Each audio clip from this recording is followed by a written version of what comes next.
Matapos mag-viral, tigil huli raw muna ang mga enforcer sa mga motoristang hindi susunod sa kupas na yellow line sa bahagi ng Ross Boulevard sa Pasay. Nasa frontline na balitang yan, si Reynal Pawid. O Pasay City, sabi daw nila may yellow lane dito.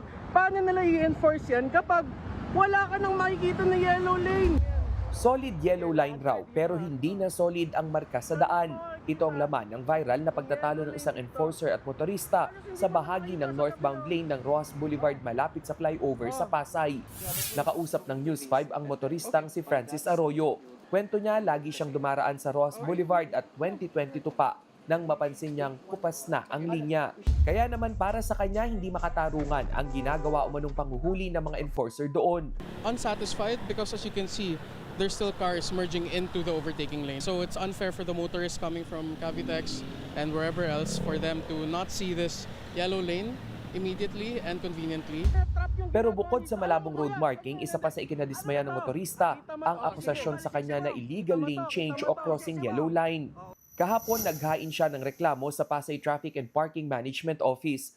Dito niya idinitalye ang hindi raw makataong tono sa pakikipag-usap ng enforcer. Nagalit ako ng sobra dahil tinanungan ako ng, sino ka ba? You don't expect any public servant serving the public to say that to the public. Hindi maganda yung feeling na paglabas mo lang ng bahay mo, meron agad na manguhuli sa'yo.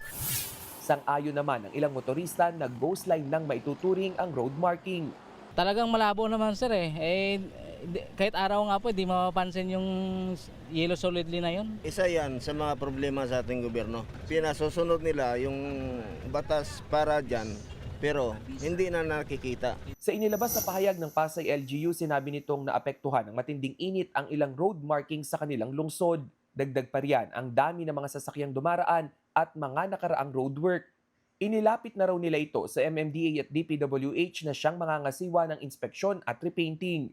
Habang isinasagawa raw ang restoration, pansamantalang ititigil ang panghuhuli sa mga motorista sa lugar. Magpapakalat din daw sila ng mga traffic enforcer para umalalay sa mga dumaraan. Hindi pa malinaw sa ngayon kung kailan sisimulan ang sinasabing restoration.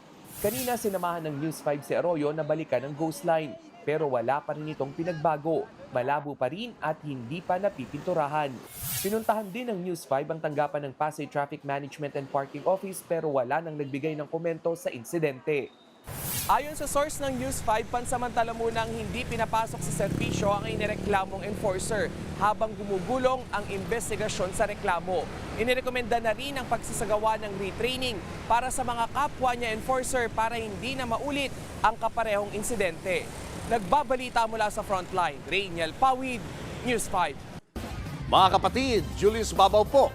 Para sa komprehensibo at makabuluhang balitaan at talakayan, mag-follow at mag-subscribe na sa social media pages ng News 5.